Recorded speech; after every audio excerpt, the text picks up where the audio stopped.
मराठा आरक्षणासंदर्भातली मनोज जरांगे पाटलांनी सरकारला दिलेली मुदत किंवा सरकारनं स्वतःवर घालून घेतलेली डेडलाईन येत्या 2 दिवसात संपेल 24 डिसेंबरला. मराठा आरक्षणाच्या विषयी तोडगा काढला जावा अशी जी डेडलाईन होती, पण मागच्या 60-70 वर्षांपासून भिजत पडलेलं हे आरक्षणाचं घोंगडं एवढ्या सहजासहजी सुकणारं नाही, हे कोडंही सुटणारं नाही. हे जसं तुम्ही आम्ही जाणून आहोत तसंच याची जाणीव सरकारलाही आणि जरांगे पाटलांनाही. मी स्वतः कधी काळी मराठा महासंघाच्या माध्यमातून या आरक्षणाच्या लढ्यात सहभाग घेतलेला असताना, या प्रश्नी अनेक जाणकारांशी चर्चा केलेली असताना, थोडा बहुत अभ्यासही केलेला असताना मागच्या महिनाभरात मी जाणीवपूर्वक मराठा आरक्षणाविषयी आपलं मत प्रदर्शित करणं टाळत आलेलं. कारण जे चाललंय ते कुठेतरी सकारात्मक वाटेवरून चाललंय आणि मला विशेष कौतुक मनोज जरांगे पाटलांचं वाटत होतं की ते आपली आक्रस्ताळी भूमिका सोडून आता समजूतदारपणे सरकारला सहकार्य करण्याच्या मानसिकतेत आलेले दिसत आहेत. आज मला मनोज जरांगे पाटलांचं कौतुक करत असताना दुसऱ्या बाजूला माननीय मुख्यमंत्र्यांनी विधिमंडळात ज्या गोष्टी मांडल्या आहेत त्यावरही बोलायचं आहे. एकंदरच मराठा आरक्षण म्हणजे काय, ते कुठल्या मार्गाने समाजापर्यंत पोहोचेल यावरच मी बोलणार. तेव्हा कुठेही जाऊ नका, पाहत राहा आपलं आवडतं यूट्यूब चॅनल आकार डिजिटल.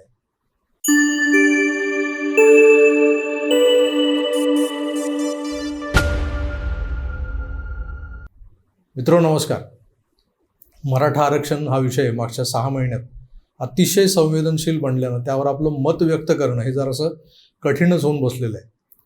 पण आज ज्या पद्धतीनं सरकार हा प्रश्न संवेदनशीलतेने हाताळत आहे आणि सुरुवातीला आक्रस्ताळे वाटणारे मनोज जरांगे पाटीलही ज्या पद्धतीनं समजूतदारपणा दाखवत आहेत, त्यावरून कुठेतरी या प्रश्नाचा सोक्षमोक्ष लागणार असं एकंदर वातावरण निर्माण झालेलं आहे. सरकारने स्थापन केलेल्या जस्टिस शिंदे यांच्या अध्यक्षतेखालच्या कमिटीनं प्रचंड मेहनत घेऊन मराठ्यांना कुणबी प्रमाणपत्र देण्याबाबतची तत्परता दाखवली. त्यांच्या संशोधनात जे जे सापडत आहे त्यावरून त्या पुराव्यांचा आधार घेत मराठ्यांना कुणबी प्रमाणपत्र जारी केले जात आहेत.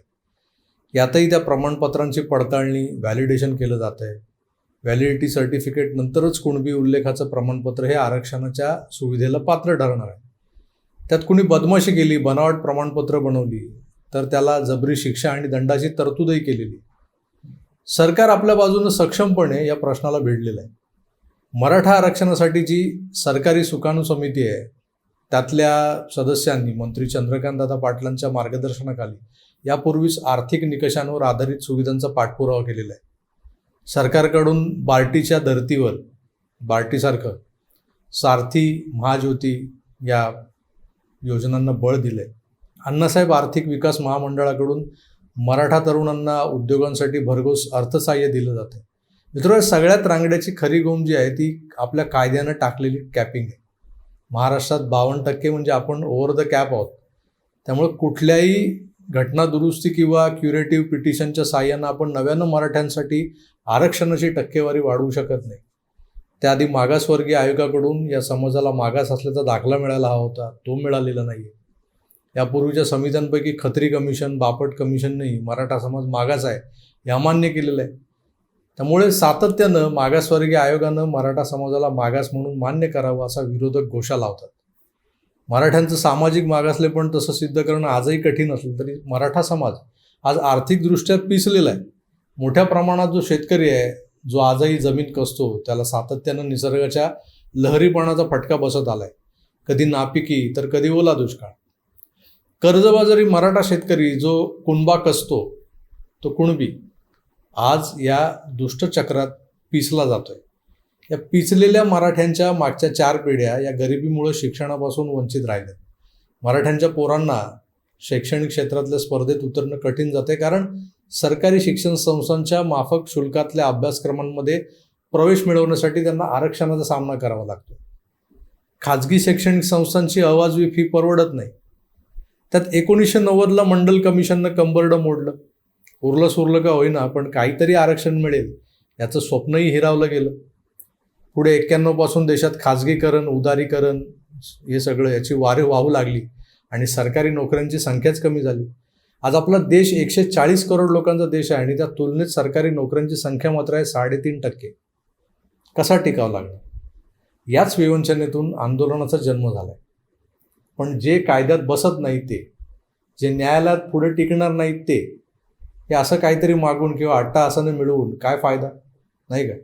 ही सगळी परिस्थिती आज फारच चिघळलेली असली तरी आजपासून 30 ते 35 वर्ष आधी यात फारसा फरक नव्हता. कारण स्वर्गीय अण्णासाहेब पाटलांनी हे सगळं ओळखून अगदी विचारपूर्वक मागणी केली होती की मराठ्यांना आर्थिक निकषावर आरक्षण द्या. यातला आरक्षण हा शब्द जर वगळला तर मराठ्यांच्या आर्थिक स्थितीला सुधारण्यासाठी सरकारनं EWSच्या धर्तीवर सुविधा पुरवल्या तरी मराठा समाजाची ही खालावलेली जी स्थिती आहे ती सुधारता येईल हे अण्णासाहेबांनी तेव्हाच ओळखलं होतं. त्यांनी आपल्या मागण्यांमध्ये मराठा समाजाला आर्थिक निकषांवर सवलती मिळाव्यात यावर जोर दिलेला होता. आज आपण जर एका फिक्स टक्केवारीच्या आरक्षणावर अडून न बसता आर्थिकदृष्ट्या मागास असल्याच्या निकषांवर शिक्षण क्षेत्रात प्राधान्यक्रम मिळवला सवलतींबाबत तर बरेच प्रश्न सुटू शकतात, हे स्पष्ट दिसतं. आणि EWSमध्ये मराठ्यांसोबत असणाऱ्या ब्राह्मण किंवा कायस्थ आणि या इतर ज्या जाती आहेत अशा संख्येनं लहान असणाऱ्या समाजाने या प्रवर्गातलं आरक्षण म्हणा किंवा यातल्या सुविधा म्हणा फारशा उपभोगलेल्याच नाही आहेत, ते त्याच्या वाटेला जातच नाही. आजही या प्रवर्गात सर्वाधिक लाभार्थी हा मराठा समाजच आहे.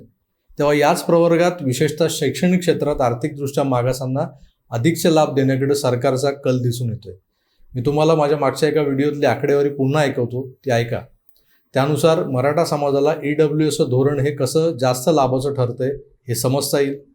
त्यात पहिला भाग जो आहे त्यात मराठा समाजाला कुणबी प्रमाणपत्र देऊन OBCतल्या टक्केवारीत भागीदार बनवून हे कसं तोट्याचं आहे हे तुम्ही समजून घ्या.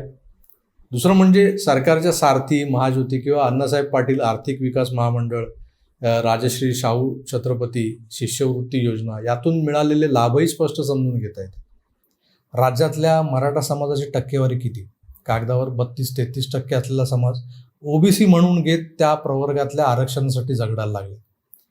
आपल्या 52% आरक्षणापैकी संख्येनं 33% असलेल्या OBCंना 19% आरक्षण आहे, जे खरं तर 16% असायला हवं होतं.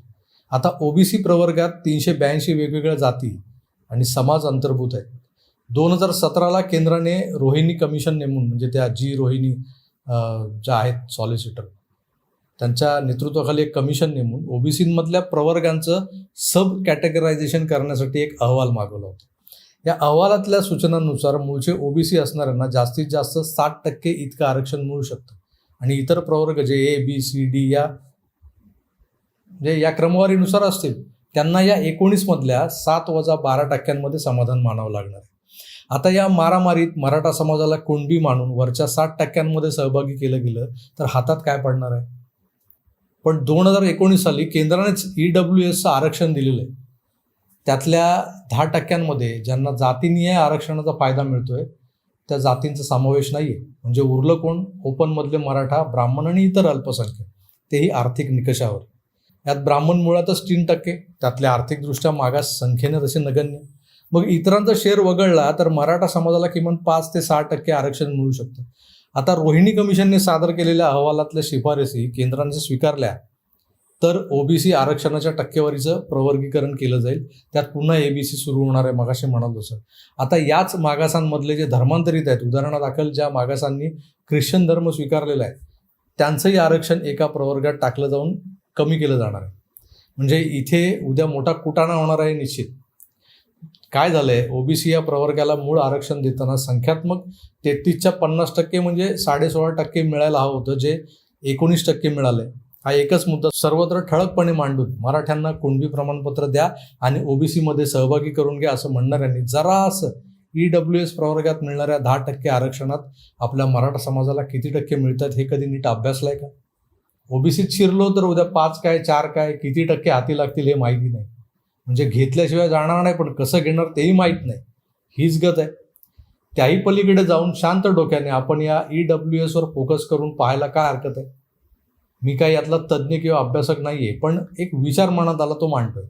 नो डाऊट धुळीचा शाप असलेल्या आम्हा मराठ्यांना मनोज जरांगे पाटलांसारखा एक दिलेर जिगरबाज नेता सापडलाय, पण त्याला उपोषणाला बसवून संपवण्याचा पाप का शिरावर घेतोय आपण? जर विचारानं प्रश्न सुटत असतील तर आत्मघात कशाला आणि चर्चेला प्रतिरोध कशाला? आर्थिकदृष्ट्या मागासांना मिळणाऱ्या 10% आरक्षणात मराठा समाज कसा बसेल हे का पाहू नये? काल सरकारनं सगळ्याच प्रमुख वर्तमानपत्रात दिलेली जाहिरात आपण पाहिली. त्यात अनेक मुद्दे आहेत, पण मी त्यातले काही ठळक मुद्दे मांडतोय. सारथी संस्थेमार्फत अधिक छात्रवृत्ती शिष्यवृत्ती PhD करता. त्या योजनेअंतर्गत मराठा समाजाच्या 2109 विद्यार्थ्यांना 97 कोटी रुपये वितरित झाले. सारथीकडून प्रशिक्षण घेतलेल्या 51 विद्यार्थ्यांची UPSC तर 304 विद्यार्थ्यांची MPSC मार्फत निवड झाली. मराठा समाजाच्या 75 विद्यार्थ्यांना परदेशी शिष्यवृत्तीचा लाभ आणि रुपये 21 कोटींची तरतूद झालेली. छत्रपती राजाराम महाराज सारथी शिष्यवृत्ती मागील वर्षी 32,539 विद्यार्थ्यांना रुपये 31 कोटी वितरित केले गेले. तसेच यावर्षी 44,102 विद्यार्थ्यांना रुपये 42 कोटी रुपये मंजूर आहेत. सारथीमार्फत 35,726 विद्यार्थ्यांना रोजगार आणि स्वयंरोजगारांसाठी कौशल्य विकासाचं प्रशिक्षण देण्यात आलं आहे. शेतकरी प्रशिक्षण कार्यक्रम सारथीमार्फत सुरू करण्यात आलेला आहे. सारथी संस्थेचे पुण्यातील मुख्यालय आणि इतर 6 विभागीय कार्यालये, लातूर, कोल्हापूर येथील उपकेंद्र वसतिगृहासाठी विनामूल्य जमीन उपलब्ध करून दिलेली आहे आणि बांधकामांसाठी 1,024 कोटी मंजूर झालेले आहेत. डॉक्टर पंजाबराव देशमुख वसतिगृह योजनेअंतर्गत 3,79,373 विद्यार्थ्यांना निर्वाह भत्ता रुपये 1,293 कोटी रुपये वितरित झालेले आहेत. मराठा समाजाच्या विद्यार्थ्यांना स्वाधार योजनेप्रमाणे निर्वाह भत्त्यात भरीव वाढ करण्याचा निर्णय झाला आहे. प्रति विद्यार्थी प्रतिवर्ष रुपये 60,000, महानगराच्या ठिकाणी रुपये 51,000, विभागीय मुख्यालयाच्या ठिकाणी रुपये 43,000, जिल्ह्याच्या आणि तालुक्याच्या ठिकाणी रुपये 38,000 असा निर्वाह भत्ता विद्यार्थ्यांच्या बँक खात्यात DBTद्वारे वितरित करणार. राजश्री छत्रपती शाहू महाराज शिक्षण शुल्क शिष्यवृत्ती योजनेअंतर्गत 17,54,494 विद्यार्थ्यांना व्यावसायिक शिक्षणासाठी 9,262 कोटी मंजूर झालेले आहेत. आता अण्णासाहेब पाटील आर्थिक विकास महामंडळातर्फे वैयक्तिक आणि गटकर्ज व्याज परतावा योजनेअंतर्गत 70,000 लाभार्थ्यांना 5,160 कोटी बँक कर्ज मंजूर झाले आणि त्यावरच्या 572 कोटींचा व्याजाचा परतावाही वितरित करण्यात आला आहे. मराठा आरक्षण माननीय सर्वोच्च न्यायालयाने अवैध ठरवल्यामुळे शासकीय सेवेत निवड होऊन नियुक्त न मिळालेल्या 1,553 उमेदवारांना अधिसंख्य पदावर नियुक्ती देण्यात आलेली आहे. मराठा आरक्षण आंदोलनात मृत्युमुखी पडलेल्या 36 व्यक्तींच्या वारसांना प्रत्येकी रुपये 10 लाखांची मदत दिली गेली आहे. तसेच 20 व्यक्तींच्या वारसांना ST महामंडळात नियुक्त्या दिल्या गेलेल्या आहेत. मित्रो, आजही मराठा समाजातल्या अनेक धुरीणांना EWSचा मार्ग जास्त सोयीचा आणि लाभदायी वाटतो. त्यात सरकारनं फक्त खाजगी शिक्षण संस्थांच्या फीज आणि शुल्कांच्या आकड्यांवर चाप लावला किंवा त्यांच्यावर नियंत्रण आणून तिथं मराठा समाजातल्या लेकराबाळांना शिक्षणाची दारं उघडून दिली तर हा समाज आरक्षणाच्या मृगजळाबाहेर नक्कीच पडेल. जस्टिस शिंदे कमिटीचे अहवाल येतच राहतील, पण सरकारी काम आणि 6 महिने थांब हे सामान्य माणसाला काही नवीन नाही आहे. त्यात लाल फितीचा कारभार म्हणजे अजून विलंब ठरलेलाच आहे. त्यासाठी मनोज जरांगे पाटलांसारख्या कार्यकर्त्याचा जीव कशाला पणाला लावायचा, नाही का? म्हणजे पुन्हा उपोषणाला बसणार. मराठा समाजानं आज सुज्ञपणे विचार करण्याची आणि त्यातून आपली पुढची योजना आखण्याची ही वेळ आज आलेली आहे. यात भावना आणि वस्तुस्थिती यांची सांगड घालणं गरजेचं आहे. मागच्या 70 वर्षात नाडला गेलेला हा समाज आज पेटून उठलेला असला तरी या पेटून उठण्यानं सदसद विवेकाला काडी लावली जाणार नाही ना, याचंही भान सच्च्या मराठ्यानं राखलं पाहिजे. तर मित्र, तुर्तास इथेच थांबतो. पुन्हा भेटूच. तोवर आपली काळजी घ्या आणि पाहत राहा आकार DG9. धन्यवाद. नमस्कार.